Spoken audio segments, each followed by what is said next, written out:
कक्षा 8 संस्कृत रुचिरा सुभाषितानी का चौथा श्लोक।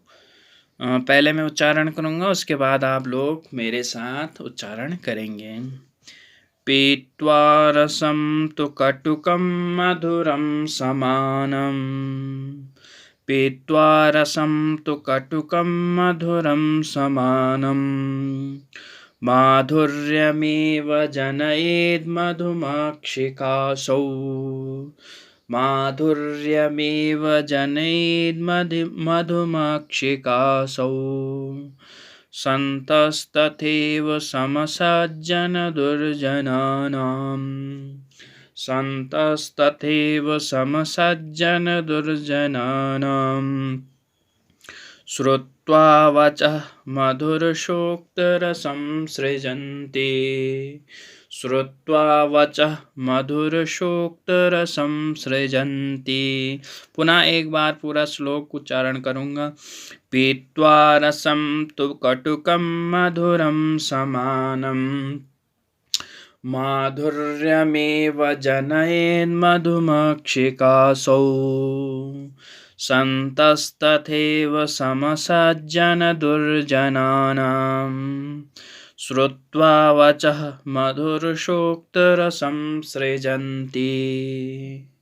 अब इसका अर्थ देखिए। पीत्वा पी करके रसम रस, कटुकम कड़वा, मधुरम मधुर, समानम एक समान। माधुर्यमेव कहते हैं मधुर मीठा। जने जन उत्पन्न करते हैं मधुमक्षिकासो मधुमक्खियाँ। यह मधुमक्खियाँ कह रहे हैं कि कटुकम मधुरम समानम, कटुकम मधुरम रसम समानम पीत्वा, अर्थात कड़वा, कटुकम कहते हैं कड़वा, मधुरम कहते हैं मधुर मतलब मीठा, रसम मतलब रस, रस को समानम एक समान, पीत्वा पी करके। माधुर्यमेव मधुरता पूर्व, अर्थात मीठा, जने उत्पन्न करती हैं मक्षिकासो मक्खियाँ। अब पूरे दो पंक्तियों का अर्थ देखें कि जो मधुमक्षिकासो, यह जो मधुमक्खियाँ होती हैं वो कटुकम कड़वा, मधुरम मधुर रस को एक समान पी करके माधुर्य मीठा मीठा शहद जनेद उत्पन्न करती हैं। मधुमक्खियाँ जो होती हैं वो कड़वा और मीठा रस एक समान पी करके मधुर मीठा शहद उत्पन्न करती हैं। उसी प्रकार से तृतीय लाइन का अर्थ है संतस्त तथैव, तथैव संतस्त, उसी तथैव उसी प्रकार से संतः जो संत होते हैं, सम सज्जन दुर्जनानाम, सम समान, सज्जन मतलब सज्जन, जो सज्जन लोग होते हैं अच्छे लोग होते हैं, दुर्जनानाम जो दुष्ट लोग होते हैं।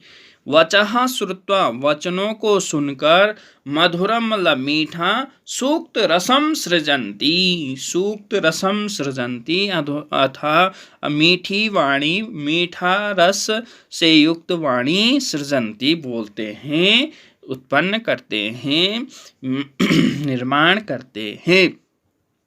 अर्थात पुनः एक बार देखेंगे पूरी दोनों पंक्तियों का अर्थ।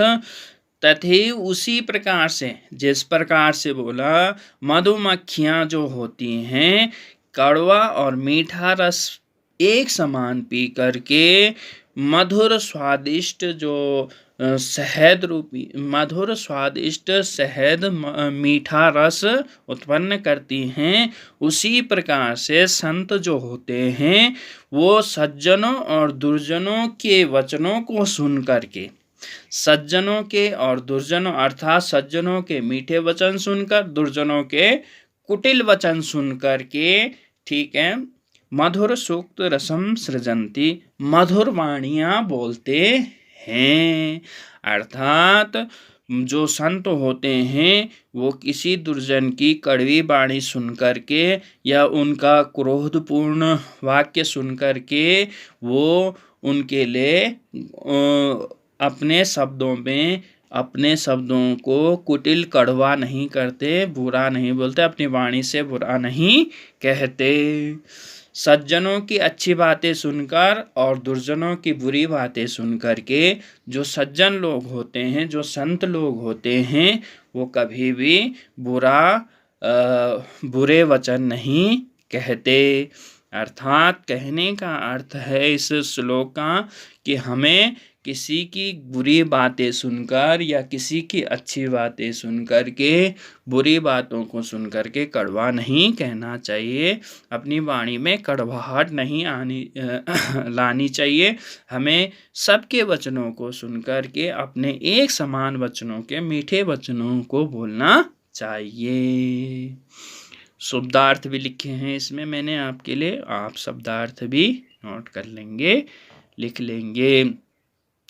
और इस वीडियो को अधिक से अधिक शेयर कीजिए, सब्सक्राइब कीजिए, लाइक कीजिए, ताकि आपके माध्यम से अधिक बच्चों को इसका लाभ मिल सके, अधिक से अधिक बच्चे इसको पढ़ सके।